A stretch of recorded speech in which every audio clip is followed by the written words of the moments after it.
شرور أنفسنا ومن سيئات أعمالنا ونعوذ بالله من شرور أنفسنا ومن سيئات أعمالنا من يهده الله فلا مضل له ومن يضلل فلا هادي له ونشهد أن لا إله إلا الله وحده لا شريك له ونشهد أن سيدنا ومولانا محمدا عبده ورسوله صلى الله تعالى عليه وعلى آله وأصحابه وبارك وسلم تسليما كثيرا كثيرا.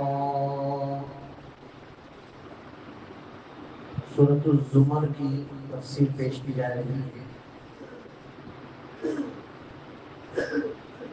سورۃ الصاد کی تفسیر پچھلے موقعوں پر پیش کی گئی، جس میں آخر میں نبی کریم صلی اللہ علیہ وسلم کی رسالت کا خصوصیت کے ساتھ بیان ہے.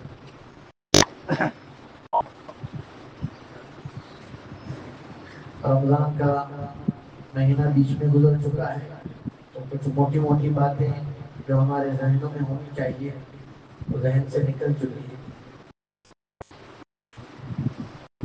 وہ یہ ہے کہ قرآن پاک کی جو صورتیں اللہ تعالیٰ نے نازل فرمائی ہیں، ان میں سے کچھ کا تعلق کچھ صورتیں اللہ تعالیٰ نے مکہ میں نازل فرمائی اور کچھ صورتیں اللہ تعالیٰ نے مدینہ میں نازل فرمائی.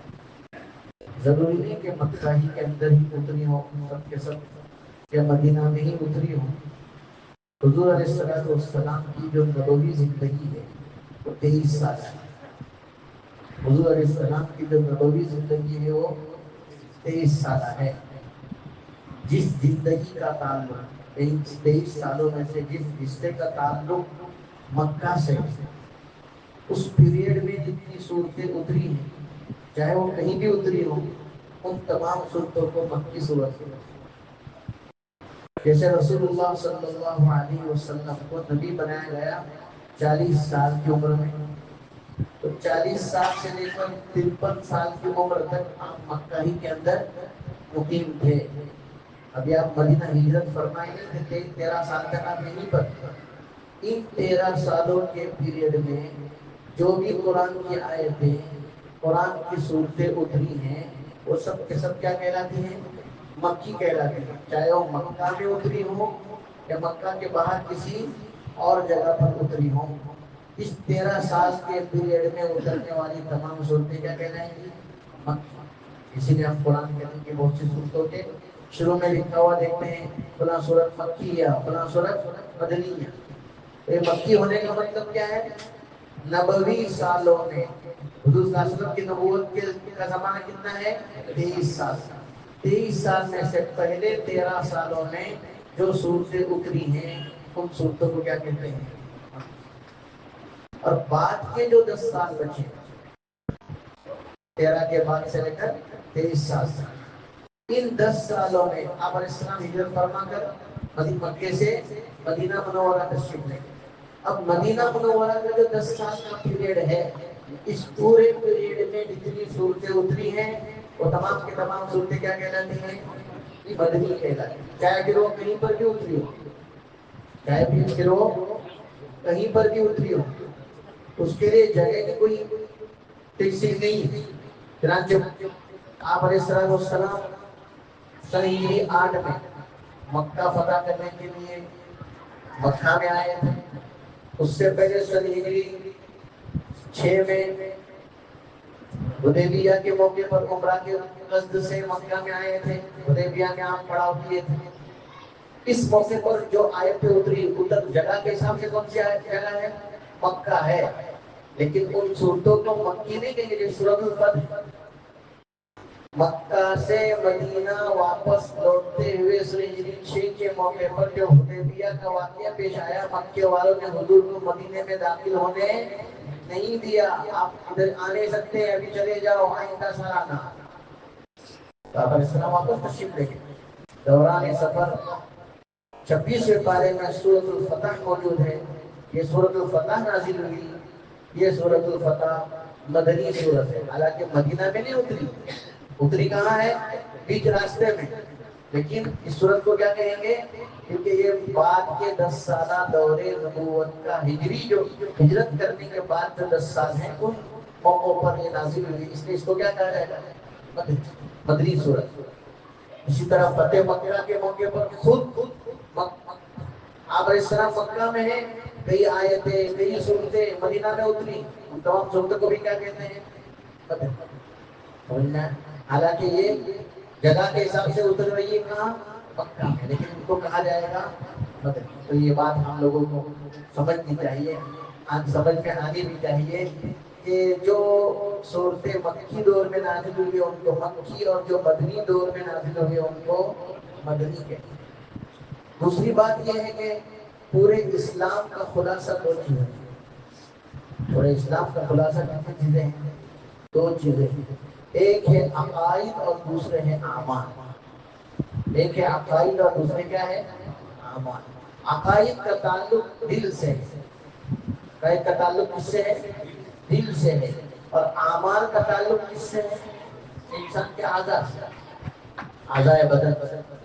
ہم لوگ جتنے بھی نیک کام کرتے ہیں، اعمال کرتے ہیں، تو وہ بدن سے کرتے ہیں، چاہے وہ کسی طرح کی نیکی ہو، نماز کی نیکی ہو، روزے کی نیکی ہو، زکات کی نیکی ہو، حج کی نیکی ہو، عمرے کی نیکی ہو، کسی کی مدد کے لیے چلنا، گھر والوں کے لیے محنت کرنا، کمانا، ساری جو نیکی ہم کر رہے ہیں سب عمل سے ہو رہا ہے، بدن کے اعضاء کے ذریعے سے اعمال انجام دیے جا رہے ہیں۔ تو پورے اسلام کا جو خلاصہ ہے وہ دو چیزوں میں ہے، اول کون سی چیز ہے؟ عقائد، اور دوسری کیا ہے؟ اعمال۔ اسلام سب سے پہلے عقیدے کو صحیح کرتا ہے، اس کو صحیح کرتا ہے، جس کا عقیدے کی مثال تو فاؤنڈیشن کی طرح ہے۔ اس کی طرح ہے، جس کا فاؤنڈیشن درست ہے اس کے اوپر بنائی جانے والی جتنے بھی لمبے فلور کی عمارت تعمیر کی جائے وہ کیا ہو جائے گی؟ کوئی دقت پیش نہیں آئے گی۔ لیکن اس کا فاؤنڈیشن اگر کمزور ہے، ظاہر ہے کہ اس پر بننے والی عمارت ٹک نہیں سکتی، وہ بھی کمزور بن جائے گی۔ تو اسلام میں یہ جو عقائد ہے، ان عقائد کا تعلق دل سے ہے۔ اسلام سب سے پہلے کسی پر محنت کرتا ہے۔ ہم نے ہمیشہ بیانات میں یہ باتیں سنی ہیں، رسول اللہ صلی اللہ علیہ وسلم کو نبی بنایا گیا، آپ نبی بن کر جب دنیا میں تشریف لائے، آپ نے مکہ میں سب سے پہلے جو اپنی نبوت کا اعلان فرمایا تو کیا فرمایا؟ نماز پڑھو۔ کیا فرمایا؟ اے لوگوں نماز پڑھو، اے لوگوں زکات دو، اے لوگوں صدقات کرو۔ نہیں، آپ نے یہ تعلیم نہیں دی۔ سب سے پہلی جو تعلیم دی وہ کیا تھی؟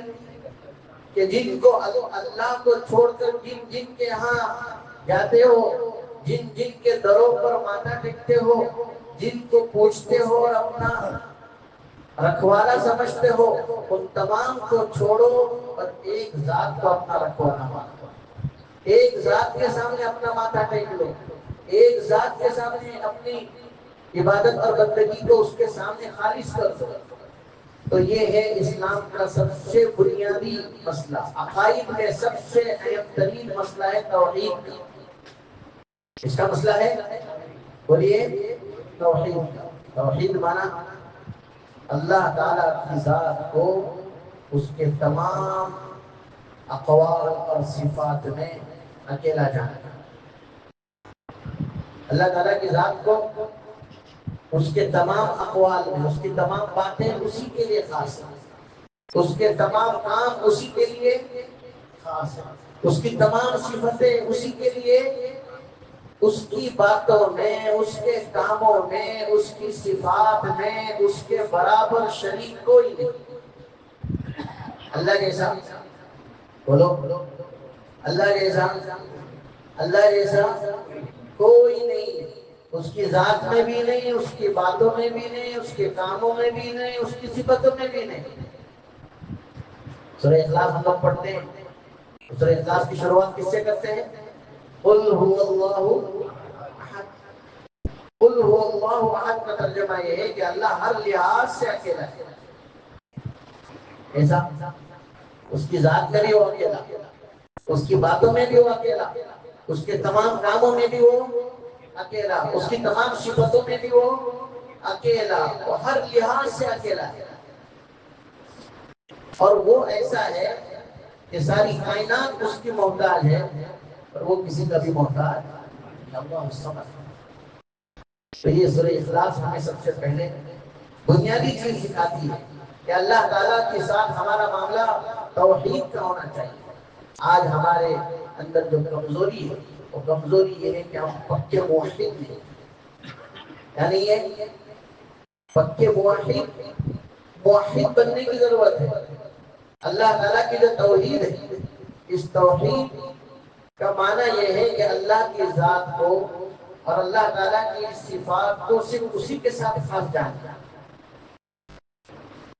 لا الہ الا اللہ. توحید کی تین قسمیں ہیں. کتنی قسمیں ہیں؟ تین قسمیں ہیں. ایک ہے توحید ربوبیت، ایک ہے توحید الوہیت، اور ایک ہے توحید اسماء و صفات. پہلی قسم ہے توحید ربوبیت. ربوبیت رب سے بنا ہے. کس سے بنا ہے؟ رب سے. اور ہم لوگ پڑھتے ہیں الحمدللہ رب العالمین. تمام تعریفیں اس اللہ کے لیے جو سارے جہانوں کا پروردگار ہے. تو اللہ کے لیے ماننا ہے کہ سارے جہانوں کا پروردگار کون؟ سارے جہانوں کا مالک کون؟ سب کو پالنے والی ذات کس کی؟ دنیا میں جتنی مخلوقات ہیں ان سب کی پرورش اور اس کو پالنے کا کام کون کرتا ہے؟ اس کو رب جاننا، اس کو پالنہار جاننا، اس کو مالک جاننا ہم سب کی کیا ہے؟ ذمہ داری. بات سمجھ میں آ رہی کہ نہیں؟ تو اللہ یہ ہے توحید ربوبیت، ایک اللہ کو معبود جاننا. اور یہ توحید ربوبیت ایسی ہے جس میں مشرکین بھی مسلمانوں کے ساتھ شامل ہیں. بہت سے مشرکین جو شرک کرتے ہیں وہ بھی اللہ تعالیٰ کو رب جانتے ہیں، اللہ تعالیٰ کو مالک جانتے ہیں، پالنہار جانتے ہیں، اور اس کا اقرار بھی کرتے ہیں. اور یہ وہ بات ہے جس کی قرآن نے خود گواہی دی ہے. قرآن کریم کہتا ہے لئن سألتهم من خلق السماوات والارض. سورہ زخرف میں ہے اگر ان سے کوئی پوچھے کہ آسمان اور زمین کو کس نے پیدا کیا ہے، لَيَقُولُنَّ خَلَقَهُنَّ الْعَزِيزُ الْعَلِيمُ. میں لوگ ضرور کے ضرور جواب میں یہی کہیں گے کہ آسمان اور زمین کی تخلیق کرنے والی ذات کس کی ہے؟ عزیز اور علیم کی ہے. تو آسمان اور زمین کو بنانے کا جو نظام ہے، اس کے سلسلے میں جیسے مسلمان اس بات کا قائل ہے کہ اس کو کس نے بنایا؟ اللہ نے بنایا. یہ بھی مانتے ہیں کہ کس نے بنایا؟ ان سے پوچھو تو بولیں گے اوپر والا. کیا بولیں گے؟ اوپر والا. تو مانتے ہیں کہ اوپر والا کوئی ہے. اسی کو قرآن کا ذکر کیا ہے سورۃ زخرف کے آخر میں وَهُوَ الَّذِي فِي السَّمَاءِ إِلَٰهٌ وَفِي الْأَرْضِ إِلَٰهٌ. وہی ہے جو آسمان میں بھی معبود ہے اور زمین میں بھی معبود ہے. ایک ہی ذات ہے جو معبود، جس کی پرستش اوپر بھی کی جاتی ہے اور نیچے بھی کی جاتی ہے. تو پہلی بات ہے توحید ربوبیت. دوسری بات ہے، دوسری توحید کی قسم ہے توحید الوہیت. توحید الوہیت الہ سے بنا ہے.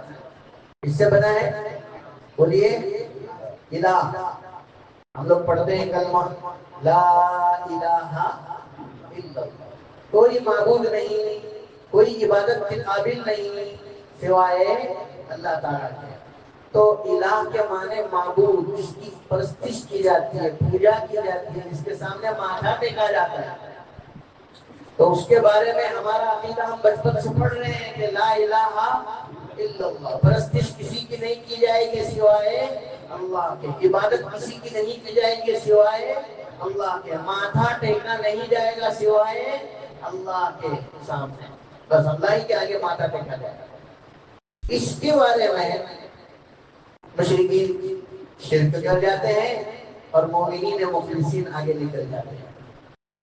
توحید ربوبیت میں تو جیسے مسلمان کائنات کے رب اللہ کو جانتے ہیں، ایسے ہی بہت سے مشرکین بھی رب جانتے ہیں، لیکن جب یہ بات آتی ہے کہ معبود بھی جیسے رب ساری کائنات کا ایک ہے، ویسے معبود بھی ساری کائنات کا ایک ہے، تب وہ پیچھے ہٹ جاتے ہیں۔ اب کہتے ہیں کہ نہیں، ایک وہ تو بڑا معبود ہے، اس بڑے معبود تک پہنچنے کے لیے کچھ چھوٹے چھوٹے معبود بھی ہم کو لگتے ہیں، ان چھوٹے چھوٹے معبودوں تک جانے کے بڑے معبود تک پہنچنے کے لیے چھوٹے معبودوں کی ہم کو کیا ہے، ضرورت ہے۔ اللہ کہتا ہے مجھ تک پہنچنے کے لیے کسی کی ضرورت نہیں ہے، مجھ تک پہنچنے کے لیے کسی واسطے کی، کسی وسیلے کی، کسی سیڑھی کی ضرورت نہیں ہے۔ مجھ پر ایمان لے آؤ اور مجھ کو پکارو، میں کسی واسطے کے بغیر تمہاری باتوں کو سنتا ہوں، واسطوں کے بغیر تمہاری حاجتوں کو پورا کرتا ہوں، واسطے کے بغیر میں تم تک پہنچتا ہوں، میں تمہارے لیے اعلان لگاتا رہتا ہوں، ہے کوئی جو مجھ سے مانگے، ہے کوئی جو مجھ سے مانگے، ہے کوئی جو مجھ سے مانگے۔ تو مجھ تک پہنچنے کے لیے کسی واسطے کی ضرورت نہیں، تم ڈائریکٹ مجھ تک پہنچ سکتے ہو۔ لہذا بڑے معبود اور چھوٹے معبود کی کوئی تقسیم نہیں ہے، معبود صرف اور صرف ایک اللہ کی ذات ہے جو ساری کائنات میں سب سے بڑا ہے، ساری کائنات میں خالق ہے، اور خالق ہی معبود بن سکتا ہے، مخلوق معبود نہیں بن سکتا۔ خالق کی ذات ہمیشہ باقی رہے گی، مخلوق کی ذات باقی نہیں رہے گی، مخلوق فنا ہو جائے گا۔ ہم انسان تو بہت چھوٹے سے ہیں، چھوٹی سی مخلوق، اور ہماری لائف بھی بہت چھوٹی سی ہے۔ کتنے سال کی؟ 60 70 80 90 سال 100 سال، جی اس سے زیادہ عام طور پر ہوتی نہیں ہے۔ تو ہم لوگ تو ایک صدی کے اندر ہی چٹائی کی طرح لپیٹے جاتے ہیں، ہماری کوئی لمبی لائف نہیں ہوا کرتی ہے۔ لیکن اللہ نے جب سے مخلوق میں ان سب بڑی بڑی مخلوقات کو پیدا کیا آج تک ہیں، اللہ نے آسمان کو پیدا کیا ہے، تب سے ہے، جب مخلوقات کو جب سے اللہ نے پیدا کیا تب سے ہے، اور قیامت تک کیا رہے گا۔ زمین پیدا کی ہے، قیامت تک کیا رہے گی۔ مختلف دور گزرے، مختلف زمانے گزرے، مختلف گئے لوگ گزرے، اس کے باوجود آسمان اپنی جگہ پر قائم ہے، زمین اپنی جگہ پر قائم ہے، ستارے اپنی جگہ پر قائم ہے، رات و دن کا سلسلہ اپنی جگہ پر قائم ہے، سمندر اپنی جگہ پر قائم ہے، پہاڑ اپنی جگہ پر قائم ہے، مخلوقات جو اللہ نے بنائی ہے تو اپنی جگہ پر۔ یہ معمولی سا درخت ہوتا ہے، اگر اس درخت کو کوئی نہ توڑے تب بھی اس کے اوپر جو ہے پیڑوں کی زندگیاں گزر جاتی ہیں۔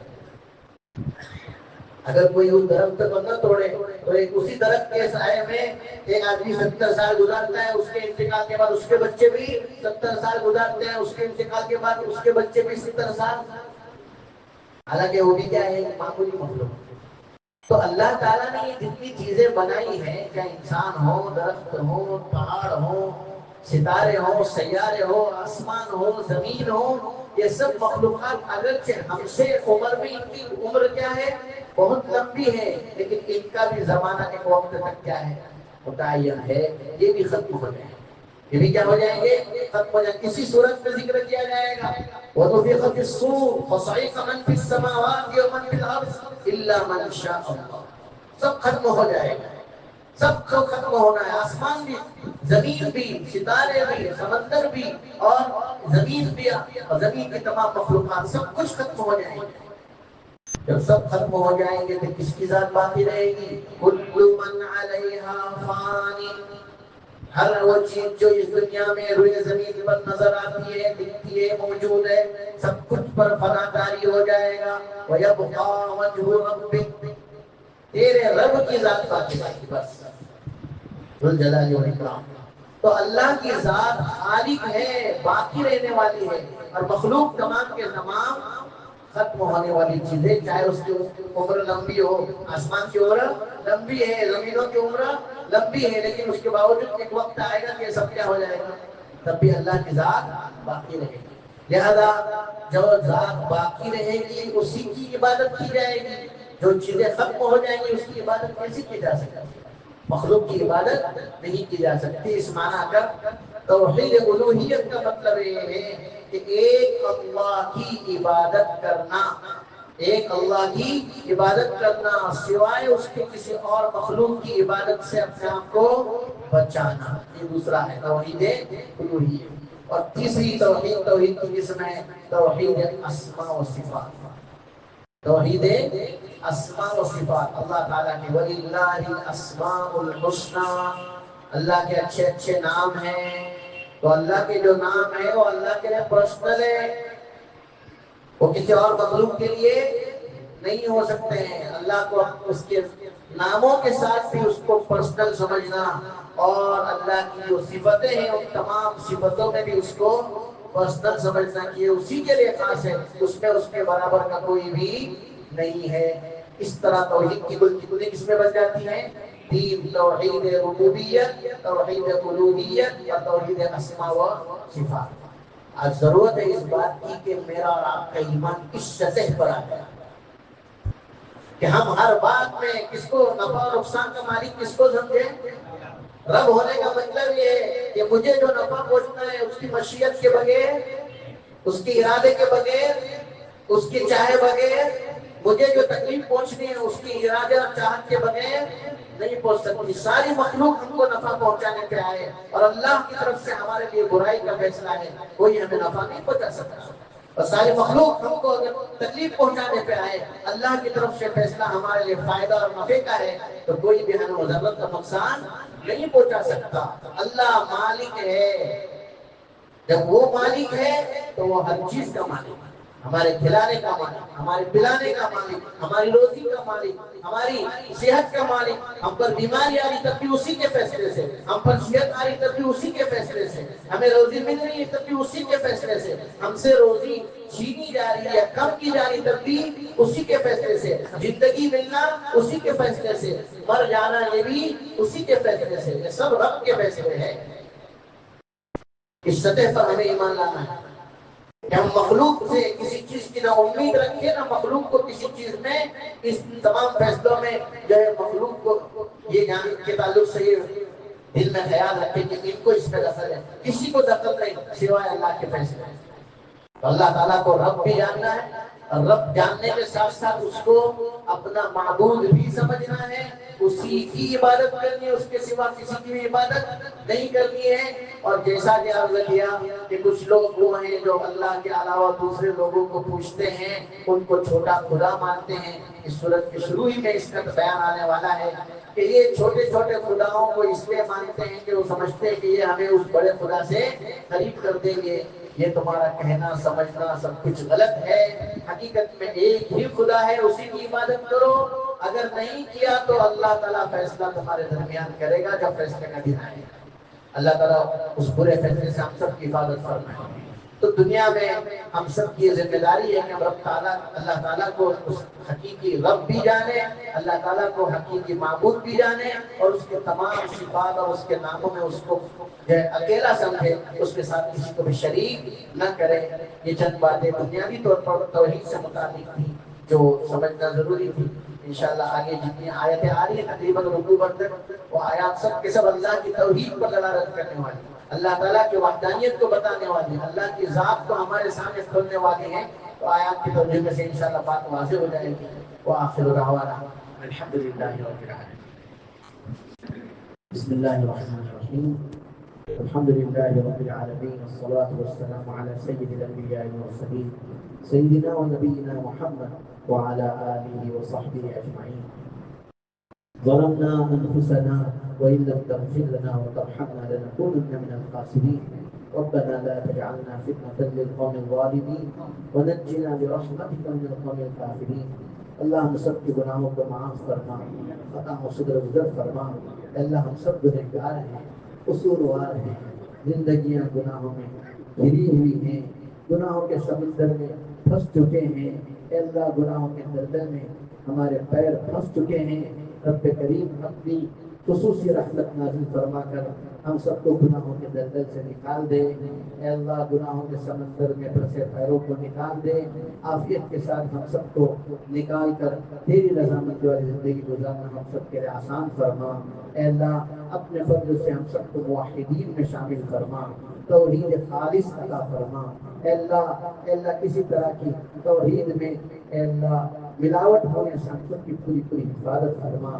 اے اللہ ملاوٹ والی توحید سے ہمیں بچا دے، اپنے موحد بندوں میں شامل فرما دے، ان بندوں جیسی توحید عطا فرما جن کے بارے میں قرآن میں تو نے گواہی دے دی کہ وہ پکے تھے، وہ پکے اللہ کو ماننے والے تھے، وہ سچے نبی تھے، وہ سچے تھے، وہ اللہ کی باتوں کو سننے والے تھے، وہ اپنے قول میں بھی سچے تھے، وہ اپنے فعل میں بھی سچے تھے۔ جیسے جیسے آپ نے نبیوں کی تعریف فرمائی ہے ان صفات پر ہمیں پورا پورا اترنے والا بنا دے۔ اے اللہ اپنے فضل سے ہم سب کو اپنے نیک بندوں میں شامل فرما دے۔ رمضان کا مبارک مہینہ گزر گیا، جیسے ہی مبارک مہینہ گزر گیا ہماری گاڑیاں ڈھیلی ہو گئی، اے اللہ ہمارے پہیے کمزور پڑ گئے، اے اللہ نہ ہماری تلاوت رہی، نہ ہماری سنتیں اور نوافل رہی، نہ ذکر و اذکار رہے۔ اے اللہ ٹوٹا پھوٹا جو کچھ عمل رمضان میں ہم سے ہوا تھا اس کو قبول فرما لے۔ اے اللہ انہی اعمال کا سلسلہ ہمیں جاری کرنے کی توفیق عطا فرما۔ اے اللہ رمضان تو ختم ہوا، تیری ذات تو باقی ہے۔ مومن کے عمل کو کبھی موت نہیں آتی۔ اے اللہ ہم تو مومن نہیں ہیں، ورنہ مومن کے علاوہ کیا ہیں؟ ہم کچھ فیصلہ کیا کریں کہ ہم کیا ہیں؟ مومن ہوتے تو ہمارے عمل کو موت نہ آتی۔ اے اللہ ہمارے عمل کو موت آنے سے ہماری حفاظت فرما دے، ہمیشہ مرتے دم تک جو عمل کرے اس کو کرنے کی توفیق عطا فرما، اعمال میں مداومت عطا فرما۔ اے اللہ اعمال کو چاہے تھوڑا کیوں نہ ہو ہمیشہ کرنے کی توفیق و سعادت عطا فرما۔ ہم سب کو اپنے نیک بندوں میں شامل فرما، مخصوص بندوں میں شامل فرما، ہم سب کی روزیوں میں وسعت برکت عطا فرما۔ اے اللہ ہم میں سے جو لوگ پریشان ہیں سب کی پریشانیاں دور فرما، جو مصیبتوں میں مبتلا ہیں عافیت کے ساتھ سب کو چھٹکارا عطا فرما، جو بیمار ہیں انہیں شفا کامل عاجل دائم نصیب فرما۔ اے اللہ جو مقروض ہیں قرض کے ادائیگی کے فیصلے اور شکل صورت پیدا فرما۔ اے اللہ جو بے نکاح ہیں ان کے نکاح آسان فرما، نکاح کے راستے میں جو رکاوٹیں ہیں ان رکاوٹوں کو دور فرما کر ہمارے نوجوان بچوں اور بچیوں کو بہترین رشتے اور جوڑ عطا فرما۔ اے اللہ بہترین رشتے اور جوڑ عطا فرما۔ اے اللہ جن کے نکاح ہو چکے ہیں زندگیاں تلخیوں کا شکار ہیں ان کے گھروں میں اتفاق اور اتحاد پیدا فرما، ان کی زندگیوں کی تلخیوں کو اے اللہ خوشگواریوں سے بدل دے۔ اے اللہ انہیں ایک دوسرے کے حقوق کو جان کر ادا کرنے کی توفیق و سعادت عطا فرما، آپس کے حق تلفیوں سے ان کی بھرپور حفاظت فرما۔ اے اللہ جو بے اولاد ہیں انہیں اولاد عطا فرما۔ اے اللہ جو نرینہ اولاد کے خواہش میں انہیں نرینہ اولاد عطا فرما، جن کی اولاد نافرمان ہیں عافیت کے ساتھ ان کی اولادوں کو تیرا اور ان کے ماں باپ کا مطیع اور فرما بردار بنا دے۔ اے اللہ ہم سب کی تمام اولادوں کو عقائد حقہ، علوم نافعہ، اعمال صالحہ، اخلاق فاضلہ کی دولت سے مالا مال فرما کر ہم سب کی آنکھیں ہماری اولادوں سے حفظی فرما۔ اے اللہ ہمارے اولادوں کو ہمارے دلوں کا نور اور سرور بنا دے۔ اے اللہ ہماری آنکھوں کا نور بنا دے، ہماری لیے آخرت کا ذخیرہ بنا دے۔ اے اللہ ہمارے لیے آخرت کا بہترین ذخیرہ توشہ بنا دے، اپنے فضل سے ان کی بہترین تربیت فرما دے۔ اے اللہ انہیں بری صحبتوں سے ان کی حفاظت فرما، برے لوگوں کی بری عادتوں کا نشانہ بننے سے ان کی حفاظت فرما، برے لوگوں کے ساتھ جانے اور ان کے ساتھ اٹھنے بیٹھنے سے ان کی حفاظت فرما، برے لوگوں کے برے اثرات ان پر اثر انداز ہونے سے ان کی حفاظت فرما، نیک لوگوں کی صحبت اختیار کرنے کی انہیں توفیق عطا فرما، نیکوں کے ساتھ اٹھنا بیٹھنا عطا فرما، ان لوگوں کے ساتھ اٹھنے بیٹھنے کی توفیق عطا فرما جن کو دیکھ کر تو یاد آتا ہو، جن کو دیکھ کر تجھے یاد کرنا آسان ہو جاتا ہو، ایسے نیکوکاروں کی تو اے اللہ صحبت سے ہمارے اولادوں کو سرفراز فرما دے۔ اے اللہ ہم سب کی نیک تمناؤں کو پورا فرما، پریشانیاں دور فرما، روزی کی وسعتیں اور برکتیں عطا فرما، تنگیوں کو دور فرما۔ اے اللہ تنگیوں کو دور فرما، حلال روزگار نصیب فرما، حرام اور شبہ کی روزی سے ہم سب کی پوری پوری حفاظت فرما، ہمیں اور ہمارے تمام گھر والوں کو صحت، عافیت، تندرستی اور سلامتی، دنیا و آخرت کی بھلائیوں سے مالا مال فرما۔ پوری دنیا میں مسلمان جہاں کہیں بھی مظلومیت کے شکار ہیں عافیت کے ساتھ تمام مسلمانوں کو اے اللہ تو مسلمانوں کی نصرت و مدد فرما، اے اللہ ظالم کے ہاتھوں کو روک دے، مظلوموں کی بھرپور مدد و نصرت فرما دے، مظلوموں کی بھرپور مدد و نصرت فرما دے۔ اے اللہ ایسے وقت سے ہم گزر رہے ہیں جس وقت صبح ایک ایمان والا ایمان کا کلمہ پڑھ رہا ہے تو وہ شام ہوتے ہوتے کفر پر جا رہا ہے۔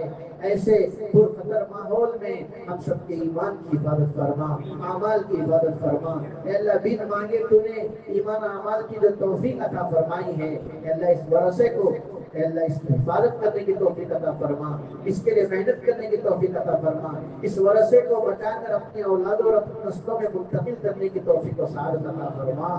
اے اللہ دنیا تو ہمارے مقدر میں جو ہے وہ آ کر رہے گی، دین بقدر طلب آیا کرتا ہے، دین بقدر محنت آیا کرتا ہے۔